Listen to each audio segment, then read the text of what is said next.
Hey guys, so today we're going to take you on a full walkthrough of the Tiara 34LS. We're going to start anchored out in the lake, and we'll take you through the boat in its entirety, and then we're going to take you on some sea trials, try out some of the systems, and should be a fun time. So get ready and enjoy the video. All right, guys, the wait is over and the boat guy is back. We took delivery of the Tiara 34LS. Here we are, beautiful northern Michigan.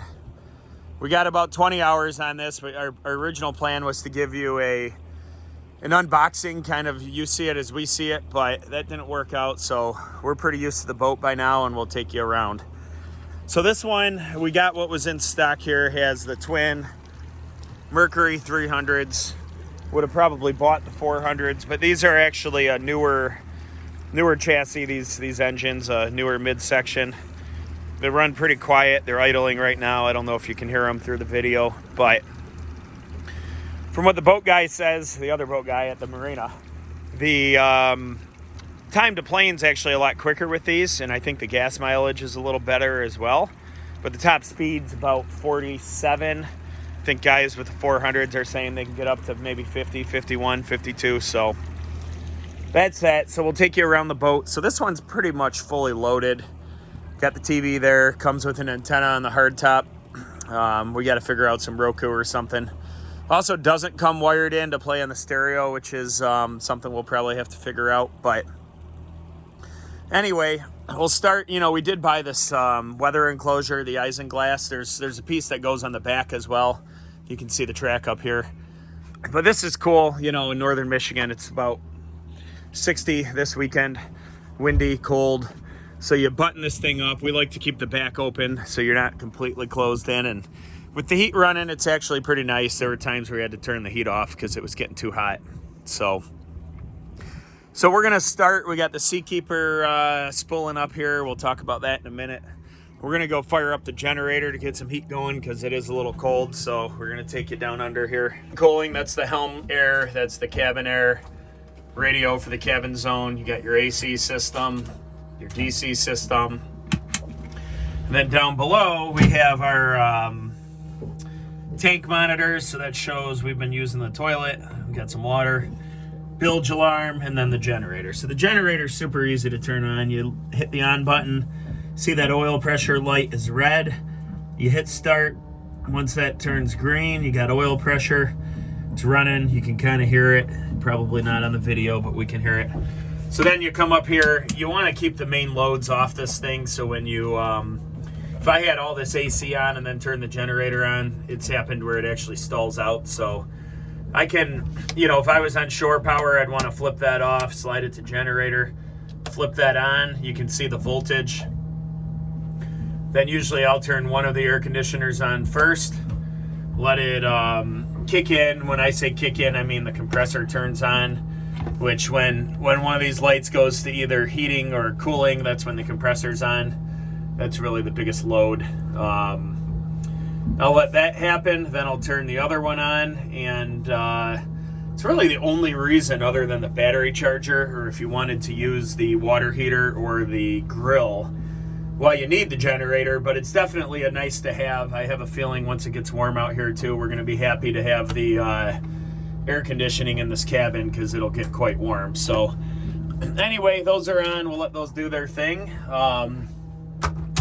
While we're down here, we'll give you a little tour of what else we have. So this is the this is like a little locker, has an angled backside. This mounts for the TV. We have the TV installed, so it kind of has a little clothes rod. You can hang some stuff in there if you wanted to. It's a nice step, which actually people can sit on. So the kids oftentimes when they're riding, if the bed's full, will sit there with no complaints. Nice seating. You got this little bed area. It actually folds up, and you have storage underneath. So we have life jackets. It's a good spot to keep the isinglass on the bottom when you're not using it. I try to use it for things that really don't need to be assessed that often. And then moving on, we do have a nice bathroom. The fan's on because it was recently used. But this works out well. You got a toilet, you have a sink, little flip up here. You got trash over there, some room for some supplies. Another nice thing's underneath, you actually have quite a bit of storage under there for toilet paper. You can put garbage bags, paper towel, etc. This does pull up and click on there for a shower. I'm not certain if I'd ever take a shower in here, but I guess if you had to, you could. And that's the bathroom. One more thing here before we leave the cabin. On the in the electrical closet, there is a shelf that's pretty deep. I have all the manuals and stuff up there, but if you didn't want to keep all that in the boat, this would be a nice spot for supplies, toiletries, whatever you want. So, and I will say too, this is all laminate. So this is a laminate on these doors, but this is real wood down below, and it's very nice. It's it's finished off really well. This is some kind of wall covering material. Hopefully it won't snag or get damaged, but so far so good. They did a real nice job of making this well appointed down here. It looks nice. Even these pillows are, that weighs probably 4 or 5 pounds. It's a dense, nice, high quality pillow. So we're back up at the helm. So quick view of the helm. So it's nice. There's some footrest down below, which I tend to use quite often. We got the upgraded Fusion stereo JL audio in here, so I think that's definitely worth the extra money. This thing really thumps. I don't know where all the subwoofers are. They've hit them pretty well, but this thing has more bass than you'd ever need. It sounds great. You got the dual Garmins. I would definitely not skimp on that either. It's pretty nice. We've found both of them are definitely helpful. We got the radar, so you just flip that button here and it spins right up, and you start seeing, little radar things. First time using a radar, but it's been pretty easy. Little dots, those are boats, and pretty empty on the lake today, so we probably won't see too much. Nice controls, so you got pretty much everything from horn, underwater lights, hardtop lights. They got a red hardtop light, wipers. The seat goes forward and backwards. There's really, it's pretty tight in here right now. If these bolsters are not flipped up, you really can't even walk by here. So I don't know really who would ever want to move the seat forward, but I guess if you were really short and you had short legs, it would probably be a good thing. So you got all your bilge controls. These are to manually turn them on. They're automatic all the time. There is a blower for the generator. There's also this anchor, windlass, deploy and retrieve. We got the joystick. This thing's another feature I would definitely go with. We've been using it a lot. The Mercury throttle controls. The engine's off right now.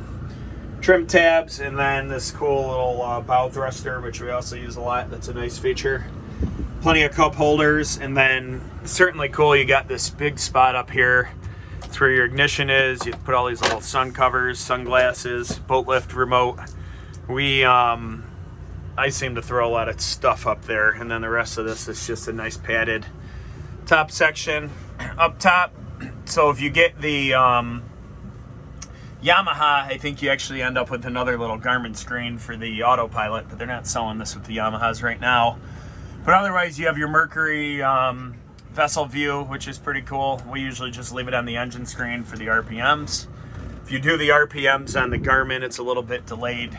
And then the Seakeeper, which you can see, we've had it on just about when we started the videos, so it's spinning up pretty quick.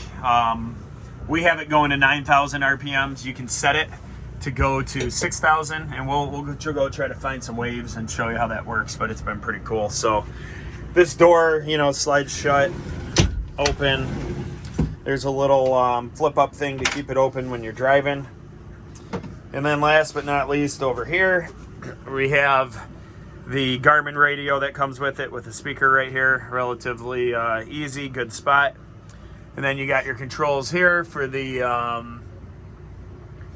lights. These are the LED overhead lights that you can't really probably see right now because it's pretty sunny, but they change color. That's a cool feature. It's they actually put them up in the bow and in the back too, so you see them all over the boat at nighttime. Makes it look really slick. We got the underwater lights as well. Those are a little underwhelming. We thought they'd kind of be all around the boat, or just in the back. It's a nice to have, but probably not worth the money, especially if you're worried about trying to keep something under a certain price point. You do get this nice isotherm fridge. It's been cold enough up here where we haven't ran it, but you can see it's nice. You're not going to fit a ton of stuff in here, but you know, it holds what you need. Sandwiches, if you're going to make hot dogs or something, you got it all in there. And then the boat does come with this cool Yeti cooler that sits right under there, which is probably better if you're going to bring a case of beer or whatever. Coming around back here, so we have this table in. It's pretty nice. We didn't go for the teak one, but I'll probably maybe have someone make a wood top for this. It would have been nicer. It is a little loose. I don't know. You know, it's just like a standard table bracket, but I would have liked to see that fit a little tighter. Plenty of storage under here. So this whole section, you get your dive ladder, which can clamp on the side of the boat. And then you have different storage there. In the back, you got these doors. We have 2 dogs, big and little. Both of them don't seem to walk by those doors, so that's nice. You have more storage under this seat. Flips out. We keep life jackets, safety equipment. You have this back area over here, more storage. And then as you walk back here, that's where you'd hook up your dive ladder. We did get the sport pylon, haven't tried that out yet. And then back here you have your, almost fell in the water, your regular ladder, which kind of flips out back and lets you get right in and out. All right, guys, so I took the table out. So you've all seen the videos on these seats. You can put the table by either seat. Usually if we're gonna eat as a family, we would take this seat. There's a switch right here, and we would move it forward. And basically you make a nice little banquette area with the table in the middle. Yesterday we docked for lunch, had no problem, 5 people eating off of that table. It was good. Definitely nice having the sink right here. If the isinglass wasn't installed, you'd kind of stand at the end and use that. So this move's kind of slow. It's not manual. I know, seems like I've seen videos where people are sliding this manually, but that's not how it works. But anyway, so we'll finish this seat segment here. So we can, what you can do is you slide this all the way together. This is actually the first time we've done this, so, and it gets all the way up, and then this actually turns into a lounge, which I think would be nice when you're at anchor. This boat, these seats are comfy, but certainly none of them really let you like lay down and relax. So we're gonna have my co-captain here hold the phone, keep his thumb off the thing. So supposedly what you can do is you lift this up, you pull this down. Now there's still a little gap there, so I don't know. So I guess that's how it is. There's definitely a gap. This is as far forward as it goes until it stops. But what that does let you do is, sit here, hang out. The gap really isn't a problem, I guess. I mean, it's not like it's in the way. If you push down on this, it's definitely sturdy. I wouldn't worry about someone standing on that. And, what you got then is a big old area for people to chill. Lots of room back here. I mean, this is fine for kids swimming, doing whatever you got to do. And I guess that's the transformational seating here. So, it's pretty cool, easy to flip right back up. You could have it flipped up and still have all that nice room back there. And then, while we're here too, we'll show you, we did get this Make Fast sunshade. All you do is hit it once and this thing opens up. You cannot, it says in the instructions, you can't use this in high winds or over 5 miles per hour. So this is not something you're going to want to use underway. For some reason, I thought I saw a video where someone showed that you could use this at full speed, but in the instructions, they say certainly not to do that. So this is more if you're stopping for lunch or hanging out at a cove or doing whatever you do, it gives you some sun. looks cool. That's about it with that. And then closing it's as easy as opening it. You hit the button once and she closes. All right, so we showed you got storage under there, storage under that seat. You have a garbage right here, flips open, very nice, very useful. Moving around the corner here, you also have a nice storage locker in here. This thing's a little loose. That'll be something I need to have fixed. Keep the hose for the wash down, shoes, whatever you want to keep in there. Also where the cover for the TV holder and the sink is. Moving up the boat, you do have this nice gunnel here. You can keep ropes, bumpers, whatever you want. That's where your wash down's gonna hook up, and they gave you that nice hose. Under this front seat is the front table that comes standard with the boat. No storage under the seat there. That's actually your berth. And then this seat here flips up and quite a bit of storage. That's where we keep all the seat covers. It's also where the sport pylon, nope, not sport pylon. That's one of the table legs under there. And then we do have an anchor locker up here as well. We're actually at anchor right now, so you can see there's a nice cleat. Secure the line. You got this remote for the windlass, which you could also do from the helm, but we find it's easier just to use the remote when you're down here to make sure everything's going okay. Plenty of space though. It's a nice area. If you're not going to use the anchor, you could certainly put some stuff down there if you have a bunch of friends that bring way too much stuff. Hardtop's cool. Covers everything up as you'd expect. Nice rail all the way around the boat, so that's good if you're underway and someone's standing up. And then last but not least, we have this big compartment here that we got the generator and the Seakeeper, so it's pretty full. But if you did not get the generator and the Seakeeper, you'd have plenty of room down here. Still enough, we keep hoses, the electrical cord. You'll see that there's an electrical panel down here with breakers. That's the Seakeeper right there. It's actually spinning up right now. It's actually up to 9,000 RPM, so that's good. There's, get you down in here real quick. There's the generator. It's pretty quiet. I mean, you can hear it when it's running, but the diesel exhaust isn't too bad. It's quiet. You know, like I said, I would only get the generator if you're going to get the, you know, if you think you're going to use your heating and cooling system, because it does not run in DC, so you need to have the generator power for that. But outside of that, I mean, we use it a lot, but otherwise you really probably wouldn't need it. You'd get a lot more storage down here. There's no lights down here, which is kind of a disappointment, I guess. I'm used to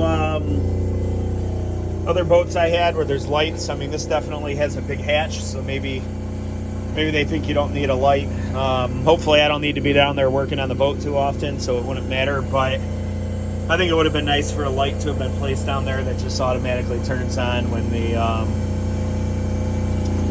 hatch opens. So that's that, and next we're gonna fire this thing up and take it for a spin with you. All right, so this is something I do common, is I want to start the boat up and forget I'm at anchor and just start driving. So my little helper here just reminded me we need to pull up the anchor. So what we're gonna do is, you always want to have the engine running when you operate a windlass, because they use a lot of power, and you don't want to do that without the engine running. So if the keys are on, which again up there, Mercury has this little engine control down here. Push it, it starts. Push it, it starts. You can see we're at RPM. Now what I'll usually do when I'm anchoring is I'll just take, so it's in joystick. If these are in neutral, the joystick's green. Bump that forward, takes the slack off the line, and that way we can go up here. I already undid it, but it takes the tension out, and then we can just take this and we can start lifting it up. Now sometimes if it's struggling, what you can do is, or what you should do really, is put the boat forward a little with the joystick. That way you're not using the anchor motor to pull the boat, and you're just pulling in the boat. It's pretty smooth today. There's not a lot of wind, and we're kind of already drifting, so we're just going to go with it.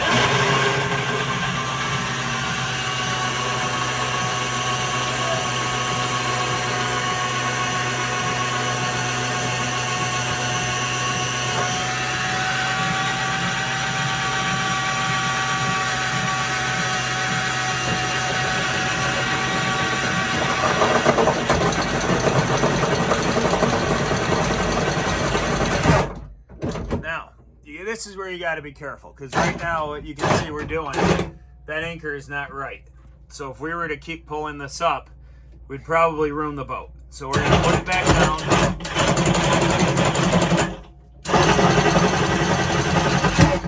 And again, we're upside down. So this is where these things, if you were trying to do this from the helm, you'd potentially just ruin your boat trying to keep putting that anchor in upside down.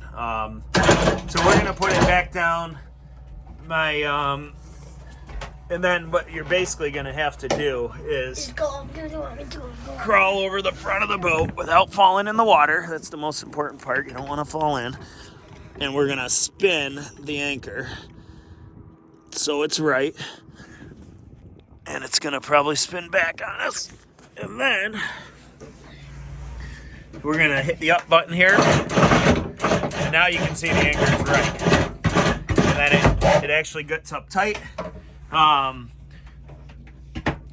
put that back, take the safety, always put this on. Some people want to be lazy, but you know what? Fix that fiberglass in the front of your hull. If that thing comes down and starts bouncing around, it's not going to be cheap. So anyway, that's that. And then this shuts, and that's how you retrieve the anchor of a boat. All right, guys. So we've started the engines previously. Seakeeper's up to speed, so when that thing gets up to speed, this wasn't there before. This bar was partially filled. So now it's filled, it's up to speed, so I hit that button, it's going to turn it on. It happens to be glass smooth out today, so we don't really need it, but we're going to still show you how it works. So anyway, that's that. Now, the joystick, again, on a Mercury, if you've never used the joystick, it's pretty cool. First, what I like to do is it comes, when you turn the boat on, it'll be like this. So to make it go, you got to use both throttles.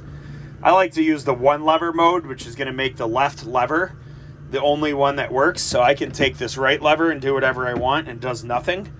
And just use the left lever. So because I have the joystick, 90% of the time I'm driving, why would I want to mess around with two levers? I want them to always be in sync. I want to go forward at the same time, reverse at the same time, neutral at the same time. This one you could leave in the center. I just like to get it out of my way. One thing you are going to notice is that is not green, and that only works when it's green. So even though it's on one lever mode, that joystick's only going to work if both levers are in the center, and then the joystick works. So the joystick, this plus and minus here, it's basically the amount of thrust it's going to give, or the amount of RPMs it's going to limit it at. So the range from this to all the way forward on minus, as you can see, is only going to take me up to 1,100 and some change, maybe 1,200. Now, if I put this on plus mode, then the range from nothing to forward is going to be like 1,500. So what I find is on a windy day, you know, if you're docking, you're going to want that on the plus mode. But what I also find is some of the maneuvering on this thing actually doesn't work as well under high RPM. So if I want to go sideways, I actually think it looks better. It works better with less thrust. So if I hit this thing to the left and I want to go sideways, if I have too much RPM sometimes, it doesn't seem to work. And, you know, one of the things, sorry to jump around, but that I was kind of wondered is why don't they integrate the bow thruster into the joystick? And, well, that would be cool. It's, you know, the joystick's really nice. When it comes to spinning the boat, it works great. Forward, backwards. I use it almost exclusively when docking. When you're going sideways, though, is where the bow thruster really comes in handy. A 35-foot boat, that joystick is not going to move this boat perfectly sideways. The back end's going to move a little faster than the bow, and what that bow thruster is going to let you do is keep the bow up with it. And it's not really too complicated to use both at the same time. So that's actually nice. So anyway, all right, we're going to one lever mode. We're going to put that back. You know, you get used to doing that. The other day I did not have it in one lever mode, and I slammed that backwards and knocked my wife over. Kind of funny, but not really to her. So make sure, you know, you always do have that one lever light on, because when you do shut the boat down and start it back up, it's not going to be on. No, not in the water. All right, so we're gonna just kind of, let's see here. We're kind of warmed up. You don't want to floor a boat without it being warmed up. You can see our temperature there. It's probably not great, but not terrible. So we're gonna just aim this thing in the good direction. You can see we're cold today, 55 degrees. It's about 46 feet deep where we're at here. Just offshore, so it's really smooth. So we're gonna get this thing moving here for you. We're gonna first show you if you gas it, how quick does this thing get up and get going. All right, guys, we tried gassing it, but we had the wheel turned. So you can see on this vessel view, it's kind of cool. That little red thing sliding up on top of the screen is your rudder, so you know your position when it's centered. Really cool with these new Mercury 600s, which we'd love to have, because those engines don't turn, just the bottom lower part of them does, so that lets you see where your steering's at. But anyway, so we're gonna gas it. This is with the dual 300s. You'll see this thing gets on plane quick. I just gassed it, gets right up to RPM, and you'll see we're already, I mean, that's pretty quick. You know, if you're pulling a skier, we're moving pretty good. And continue to let this go. You can see the automatic trim from the Mercury's is doing its thing.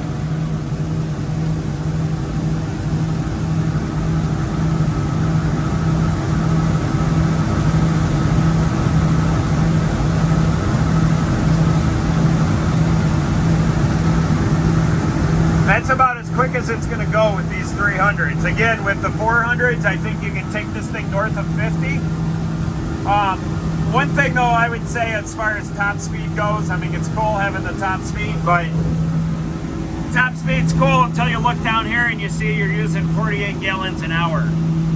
If I dial this thing back, so if I'm going to take this and bring my RPMs to about 4,500,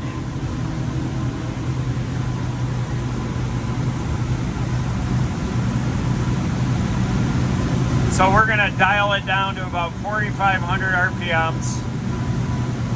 We're gonna be maintaining probably 32, 33 miles per hour here. And that's pretty good fuel economy for a 35-foot boat now. We have 1.3 miles per gallon, 25.7 gallons an hour. That's definitely pretty attractive, I think, for this size boat. That's moving us pretty good. So the boat handles well. You know, we've had other boats where you're not really comfortable taking a tight turn. Doesn't really feel great. This thing, I mean, we're going 33. I'll turn the wheel. You know, that's basically a full turn right there. And this thing just turns, no problem at all. Barely even loses speed. I mean, gets right back up to speed. Out of the turn, you know, it doesn't take much time at all to get back to where you were going. The boat handles really well. They really nailed this haul. All right, so the only other thing I guess I'd walk you guys through is, you know, this was my first time having an outboard, and one of the concerns was engine noise. You know, you got 600 horsepower, maybe you'll have 400 sitting back there. You know, how nice or not nice is that going to be when you're driving? And I would say, you know, my last boat had a 480 horsepower Ilmore inboard, and I would say this is no louder, if not quieter than that. I mean, if I put this into throttle right now and give it some gas, you know, that's wide open. It's really not that loud. I can still have a conversation with somebody. You definitely at like 4,500 RPMs. It's not bad at all. Not at all. So I would not worry about the noise of the outboards. I think it's definitely kind of the way to go from a simplicity standpoint. You know, these things, once they wear out one day, you just plop them off, plop some new ones on, you're good to go. So next, we're going to drive this thing around a little. We're going to try to get you some drone footage. First, while we're standing here, it looks like what I might have just done is made some great side action waves here. So you're going to see this boat right now start to really rock. We got her rocking. That's big time. The door's rocking because someone didn't shut it. We're rocking big time. I turn on that Seakeeper Look at that. Look at that. I turn on that Seakeeper. We go from literally feeling like we could capsize to the door slamming around to almost nothing. I mean, that was amazing. This thing was rocking to the point where I almost went flying right through that canvas. I turned on that Seakeeper, instantly it stopped. I mean, look at that graph. This is me. I was going 10 degrees, almost 15 degrees. Hit that button in seconds. It went to basically nothing. I mean, that's nothing compared to what I was doing. When you're out here all day, hanging on the boat, if you're chilling anywhere, you get annoyed when you're used to having this Seakeeper when it's not turned on. You know, and it's expensive. I mean, I was going to order one of these, and I was not going to buy the Seakeeper because I want to say it's close to $40,000, you know, before any discounts. But I got one that was in stock. It had the Seakeeper, and, you know, after having it, I don't think I'd buy a boat without it, you know, and certainly, I mean, right now we're flat because those waves I made were gone, but that was pretty impressive. So I think that was a great example of, you know, how magical this thing is. It's not at all a gimmick that's just going to take a little rock out. I mean, we were literally ready to take water on over the sides of the boat right there, and that Seakeeper made us go, you know, stable almost immediately. So that was pretty cool. Maybe on the drone we'll get some footage of the Seakeeper as well, so you can really see the boat rocking from above. Thanks for watching today's video, guys. This was a full review of the Tiara 34LS. We'll get into future videos of the systems on the boat, like a more in-depth tutorial of the Mercury engine controls and vessel view, in addition to the Garmin screens. And we'll probably get some more Seakeeper footage. We have a drone we're going to get out, and we're going to take this thing into Lake Michigan when we have some nice big waves, maybe some 4 to 6 footers. If we don't tip the boat over and lose the video, we'll definitely let you guys see what this thing looks like in some extreme conditions. And stay tuned, subscribe, and we hope to see you again real soon.